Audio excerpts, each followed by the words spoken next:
Well, that's what we're focusing on now on Sunrise Daily. And you already heard her speak, but she joins us now, Megan Chapman, the co-director, Justice and Empowerment Initiatives. Thank you for coming on this morning. I'm happy to be here. Thank you for having me.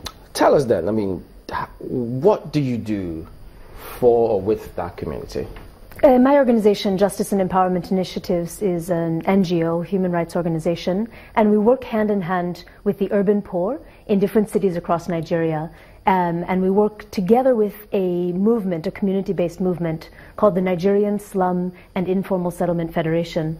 Otodo Gbame was one of the member communities of that movement. There's over 70 member communities here in Lagos, different waterfront and other informal settlements that have come together to seek their dignity and preserve their dignity and seek the enforcement of their fundamental rights, and also try to partner with government around development of their communities. And you've been with them for, we understand, about 3 years now. Yes, with Otodo Gbame since 2014. But before this demolition, we understand that there was some sort of conversation going on between the state government and those communities. What happened? Well, there has been an attempt by the communities, including Otodo Gbame, to engage the state government ever since October of last year, which is when the state government announced, the governor himself announced the intention to demolish all shanties on waterfronts across the state. Immediately after that, about 20 communities came together that feared that they could come under that threat. Of course, there were no specific communities named. It was a general and broad threat. They came together, they wrote to the governor, they appealed that there should be dialogue instead of demolitions, that we can find alternatives to demolition because there are workable solutions, workable alternatives that are used elsewhere to address different concerns. There was no response from the government. The communities went on a series of peaceful protests last year in October. And when all that failed and the government continued to dig in its heels, they now approached the court on the 18th of October last year.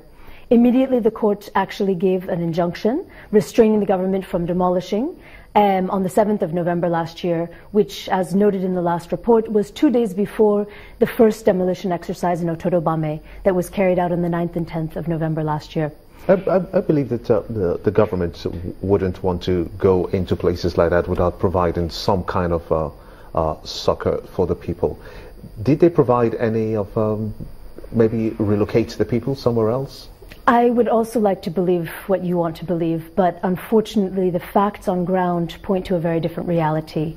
Each of the times the government has come to demolish Otodo Gbame, in November of last year, in March of this year, and then most recently on Sunday, not only has there been no provision for any alternative shelter, any emergency shelter, any compensation to help people to relocate, no plan whatsoever, they haven't even given the slightest notice. Each time they come and people wake up in the morning just to find that there's a caterpillar in the community, there's police in the community. This most recent incident that took place on Sunday, the 9th of April, they actually came at 5:30 in the morning. I started receiving calls before 6 in the morning from residents that there were police in the community, that they were coming with torch, shining it into the houses, starting to fire bullets and tear gas to chase people out. So what we believe government should be doing, what we want government to be doing, is very different than the reality. How bad has this troubled the people of that area? Give me an update. What is actually happening real time? So before the demolition started in November of last year, this community was a peaceful fishing settlement, over 30,000 people living there, doing their business, eking out their livings, and actually being a major part of the Lagos economy. Since the demolition that started last year, basically people have been rendered homeless repeatedly. First in November of last year, there were some shelters remaining, but many people, over 30,000, were rendered homeless. But at least they were still on the land. And when they're on the land, that means they can put up some kind of makeshift shelter over their heads. They can find a way to continue doing their livelihoods. What happened on Sunday changed that situation entirely, because when the police came, when the task force came and carried out the demolition, they set every property on fire. Not just demolishing. They used kerosene. One of my colleagues was there and he saw it with his own eyes. They used kerosene to light each house on fire, destroy every building material in that community, and all the residents were chased into wooden canoes onto the lagoon, using tear gas, using bullets, and at the end of the day, instead of allowing... In canoes into the lagoon? Into the lagoon.